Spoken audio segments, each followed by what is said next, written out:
દેશમાં સતત વધી રહેલા મોંઘવારી અને ખાસ કરીને ખાંડના ભાવમાં થયેલા તોતિંગા વધારાના વિરોધમાં આમ આદમી પાર્ટી દ્વારા ભરૂચના પાંચબત્તી સર્કલ ખાતે વિરોધ નોંધાવવામાં આવ્યો હતો।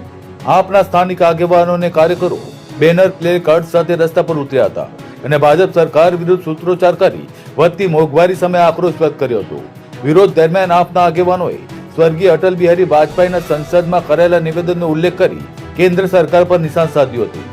આગેવાનોનો આક્ષેપ હતો કે એક સમયે ખાંડનો ભાવ 20 રૂપિયા પહોંચતા વાજપેયીજીએ પણ સંસદમાં મોંઘવારીનો મુદ્દો ઉઠાવી સરકારને જવાબદાર ઠેરવી હતી। આજે પણ મોંઘવારી યથાવત છે અને ભાજપ સરકાર ભાવ વધારા પર અંકુશ મેળવવામાં નિષ્ફળ રહી હોવાનો આક્ષેપ કરવામાં આવ્યો હતો। એક તરફ ઇથેનોલ બ્લેન્ડિંગના નામે પેટ્રોલ સસ્તું થવાના દાવા કરવામાં આવે છે, તો બીજી તરફ ખાંડ સહિત જીવન જરૂરી ચીજવસ્તુઓના ભાવ વધી રહ્યા છે। તહેવારો નજીક છે ત્યારે ભાવ વધારાથી સામાન્ય અને મધ્યમ વર્ગીયોનું બજેટ ખોરવાઈ રહ્યું હોવાનો પણ આપ દ્વારા દાવો કરવામાં આવ્યો હતો। આપે સરકાર પાસે ખાંડના ભાવ સહિત વધતી મોંઘવારી પર તાત્કાલિક અંકુશ લાવી તહેવારોના સમયમાં જનહિતમાં યોગ્ય પગલાં ભરવાની માંગ ઉઠાવી હતી।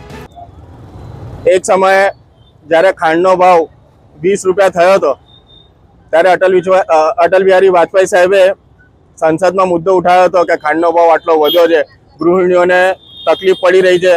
સરકારે જતા દિવસોમાં જ્યારે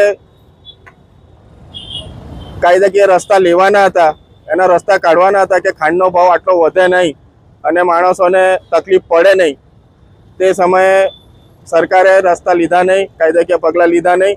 એના લીધે જાહેર જનતાને ભોગવવું પડે છે। તો આજનો સમય, આજે ખાંડનો ભાવ 60 થી 70 રૂપિયા વધી ગયો છે। એક E20 ના ઉપયોગથી પેટ્રોલનો ભાવ સસ્તો કરવાના ચક્કરમાં આજે ખાંડનો ભાવ 70 રૂપિયા પહોંચી ગયો છે। ગૃહિણીઓના બજેટ પર આજે ભાર પડી રહ્યો છે। તો સરકાર એનો જવાબ આપે અને આજે આમ આદમી પાર્ટી ભરૂચ તરફથી આજે વધી રહેલા ખાંડના ભાવના વિરોધમાં આ વિરોધ પ્રદર્શન કરવામાં આવી રહ્યું છે। दूर करो भाई, दूर करो, મોંઘવારી દૂર કરો, दूर करो भाई, दूर करो। મોંઘવારી દૂર કરો।